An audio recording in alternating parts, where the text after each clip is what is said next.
From Washington, this is VOA News.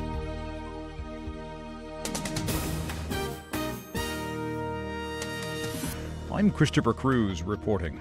The United States and Britain issued a rare and ominous alert Monday, charging Russia with ramping up cyber attacks on American and British companies, including government operations and infrastructure. The two countries said the widespread global campaign began in 2015 and could be escalated to launch offensive attacks.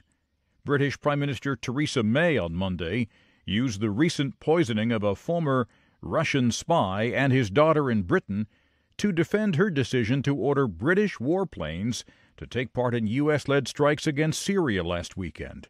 She did that without first seeking parliamentary approval. She told a packed House of Commons that it was in the national interest to prevent chemical attacks within Syria on the streets of the UK or elsewhere, and she dismissed critics' arguments that she was obeying American instructions. President Trump is in the southern state of Florida preparing for 2 days of talks with Japanese Prime Minister Shinzo Abe. VOA White House Bureau Chief Steve Herman reports. The two leaders share a pressing concern: North Korea, which has ballistic missiles and nuclear weapons programs in defiance of international sanctions. With an unprecedented summit being planned between Trump and Kim Jong-un, the Japanese leader wants FaceTime with the U.S. president before that critical meeting.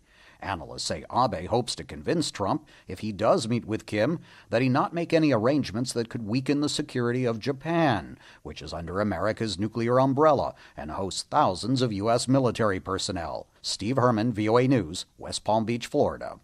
This is VOA News. The Fox News host and strong President Trump supporter Sean Hannity was named in federal court Monday as one of 3 clients of the president's personal lawyer, Michael Cohen.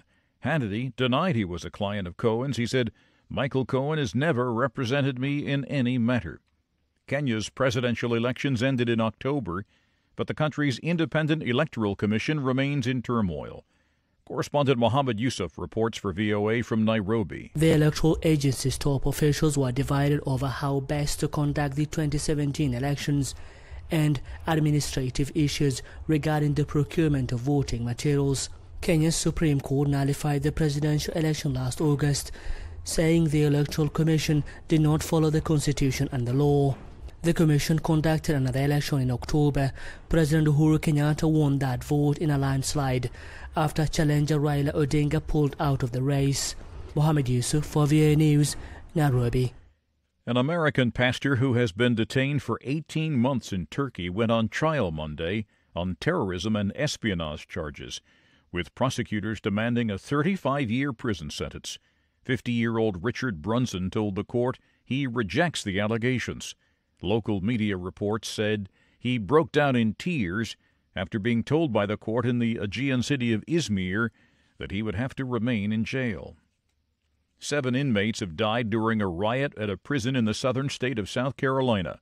AP correspondent Ben Thomas reports the fighting in the maximum security prison went on for hours. The Lee County coroner describes the scene at the Lee Correctional Institution as chaotic. Coroner Larry Logan tells the Associated Press fights appear to be taking place everywhere. He says most of the 7 killed died by stabbing or slashing, though some may have been beaten. The coroner says autopsies will be needed to confirm what caused the deaths. The South Carolina Department of Corrections says it took 8 hours to quell the riots and secure the prison, but no employees were hurt. There's been no word on what may have triggered the fighting. I'm Ben Thomas.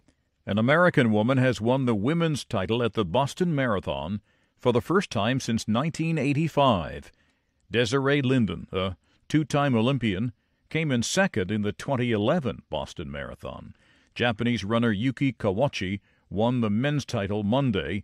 It was his 4th marathon win this year and the first time a runner from Japan has won the Boston Marathon since 1987. You can find more on these and other late-breaking and developing stories from around the world around the clock at voanews.com and on the VOA News mobile app. From the world headquarters of the Voice of America in Washington, I'm Christopher Cruz. VOA News. That's the latest world news from VOA.